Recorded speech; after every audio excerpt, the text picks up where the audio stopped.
Welcome back to Tech Tuesday. So today's Tech Tuesday comes from Patty Chadwick. She'd sent me a message about the Chevelle painting that I'm working on, and asked a question about the knife and more specifically the angle that I kind of cut at.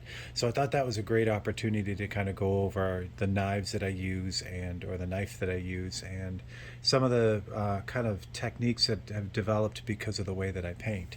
So I do a lot of photocopies for laying out the small paintings, and what I'll do is I'll cut out the image and use it to kind of block in bits of the painting.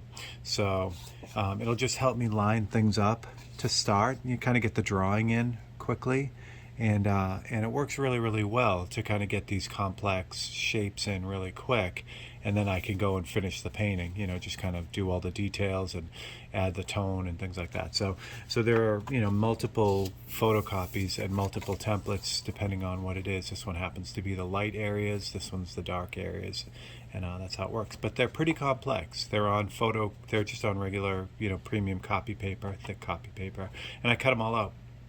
Like I said, I've developed this kind of a few habits that with these cutouts that kind of make them easier to get these detailed cuts. So I'll kind of go into that. But before I do that, let's talk a little bit about the knives. There are a billion and one different craft knives like these. What I tend to stick with more than anything, more than the handle, and I'll show you the handles in a second, but it's the blade itself. So I've been using number 11 X-Acto blades forever. There are a bunch of different kinds of versions of this blade. This one is the X-Life, which is the blue blade. They're designed to last a little bit longer, but they have all different kinds, from the standard ones all the way up. What I love more than the treating and the coating and all that is just their quality. They outperform just about everything, and I use so many of these, and they're so important that I've tried other brands, other off brands, inexpensive stuff, and nothing works like these. So I'll put a link to the X-Acto knives in there too. Now X-Acto not only has different styles of the number 11 blade, they also have different shaped blades too. I've always used the 11. There are so many different ones. You can check them all out. There may be a different style of blade that you really like. So try them out. If the number 11 is the standard one, this is the one you can find everywhere. But if you find you have a little bit different need, they have a blade for everything. They're great. So that's first off. The second is the handle. So for a long time I used they have a lot of different handles too. Anything from, this is an X-Acto, this is just a generic handle, but this looks like what the generic X-Acto blade is kind of like handle, and it's just small and thin. You just twist the top and the blade comes right out, so you can replace it. And it's pretty straight ahead. They're usually, the barrel is aluminum, so they're very light, and they're great for cutting and inexpensive. You can find them anywhere. These, as far as the handles go, I don't necessarily stick with X-Acto, and I'll show you kind of why that happened. But certainly, I mean, they're great because you can just get their handle and it's all set. But these handles are universal. I can take these blades, the X-Acto blades, and put them in a generic handle, and that's fine. So if you find a handle you really love, you don't have to worry that it doesn't have to be X-Acto, I guess. They do make some really nice handles though. This is a kind of a comfort grip one. And this is really nice. I like this one a lot because it's a little bit thicker. So, and I'll show you why that's important to me in a second. But that that little extra mass really makes it more comfortable for me. Again, this is a personal thing. So you'll try them out. You may find, well, I really love the thinner one, and that's the one you go with. So it's totally personal preference. But that's why I kind of go with this one, because it's a little bit thicker and easier to handle for me, and it's comfortable with the rubber grip too. So as you can see, I've used this one quite a bit. This one had got a lot of use. Recently, I had a wood turned handle made, and this is the one I use all the time now. And it's the same thing. It's a little bit thicker, so it's easier for me to get around. And it's the burled wood is just beautiful. So that was just kind of the way I would go. So again, the handle is, again, totally personal preference. Try a bunch of them, see which one you like, and that'll get you going too. So that's the handle story. And then again, this is the same thing. It's an X-Acto holder, but someone, one of my friends had carved this handle for me, this little wood carved handle. So it's really kind of cool too. So uh, that is that. All right, so let's talk a little bit about cutting and things like that. So I have this little cloth here because this will help. So the specific question that Patty had was the angle that I cut at. You know, how deep, you know, how much is the angle of this knife when I'm cutting? And that's a great question because it does make a difference. So first thing I'm going to do is kind of talk a little bit about how I cut the paper, and I have this cloth to kind of demonstrate because it'll illustrate things well. And our stand-in knife today is this Quart paint stirrer. So this will be our knife for today. So the knife is the paint stirrer and the cloth is the paper. So one of the important things I found as I'm getting into cutting, you know, these really tight, super small, detailed type stencils, is that the direction of the blade has a huge impact on how these things get cut out. So for instance, with the knife blade, I'm just using the very end of the knife, but as I'm making those cuts, if I try to just kind of cut around and keep the knife, you know, and in the same position like what my hand is doing, I'll rip and tear that paper really hard. So what I find is I turn the blade as I'm cutting, so that it almost acts like a rudder in the water behind a boat. So so that really helps. One, it helps the blade, you know, do its job because it's always lined up with the cut. It's always perpendicular to the cut that it's making. But it also saves that blade too, because what I find is when I break the tip off a blade is when I'm trying to turn a corner and I'm not quite able to turn while I'm cutting. So that tension on the blade is what snaps the tip off, and that's what, you know, kind of does those blades in.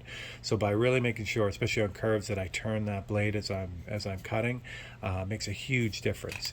So that's why I like a little bit thicker handle, because it's easier to kind of put that in my fingers and then to turn that blade as I'm kind of working. So that's huge. That's a gigantic tip that I've really found helps out the cutting and just makes cleaner circles and things like that. So I'll find I'm really twisting that blade a lot as I'm cutting. So it's always perpendicular to the cut that I'm making. It's always going in the direction that I'm cutting. So that's huge. All right, the next thing is how the paper is actually cut. So if you think about a blade, and I'll get to Patty's thing in a second, the angle of the blade, but as far as the way that it's cut, that's why I grabbed this cloth. This is a great example of it. So if I take the knife and I put it in the paper and try to cut it, the paper obviously moves with the knife. It's going to go with the knife. So, like we always do, put our hand down and hold it, and that way we can cut. So that keeps the paper from moving. Well, that action happens everywhere. So what I was getting happening in the beginning is that the paper would bunch, especially as I was on a corner. So I would be cutting, holding the paper, but then when I started to hit the corner, it would start to push the paper up. Now, this is obviously a graphic example of that, but it's what happens when you turn that corner and try to cut. So now what I find I do, just out of habit, but it's a good thing to keep in mind, is my finger is always keeping pressure on the paper. So as I'm cutting, my finger is always behind the blade, like that. So you can see it kind of works really well with the cloth. It's not as dramatic with the paper, because the paper has a lot more, you know, stiffness than this cloth does, but you get the idea.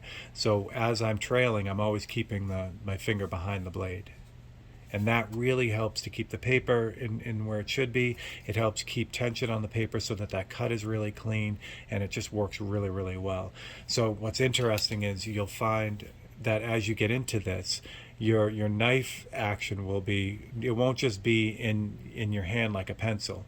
You'll be like kind of lifting the knife up as you go around corners, because you're always trying to keep that blade, you know, turned. So the knife will be like in different positions, and that's just something to kind of keep an eye on as you're doing. And that you'll get used to it, and you know, you'll just get those different angles down as you cut. But keep that in mind. You know, don't try to always do your cuts like as your hand holds a pencil, because you'll be all over the road, and you'll be really, you know, twisting the paper a lot. So that's really huge for that too. The other thing that Patty had asked was the angle of the cut.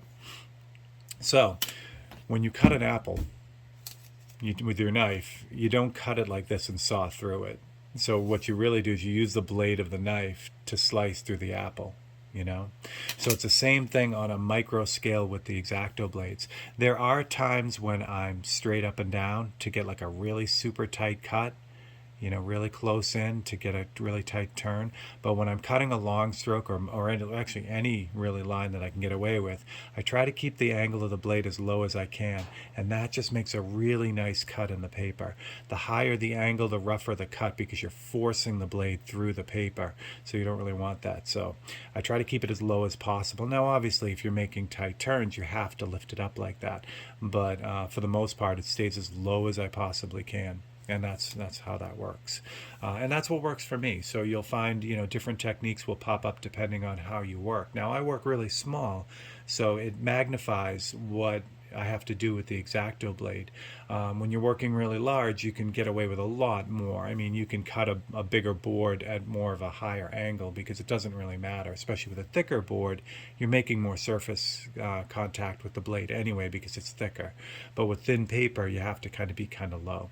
So you'll pick up different techniques on your own. But if you keep some of these things in mind, it might help you and save you some of the headache that I've gone through as I've kind of got used to using all these different blades or different techniques with these blades. So that is my Tech Tuesday for today. So hope you enjoyed it. If you did, please like and subscribe and share the video. And if you have any ideas like Patty did for future tech videos, please let me know. You can drop them in the comments or send me a direct message, and we'll get those going. So for Steve Leahy and Tech Tuesday, I will catch you guys the next time.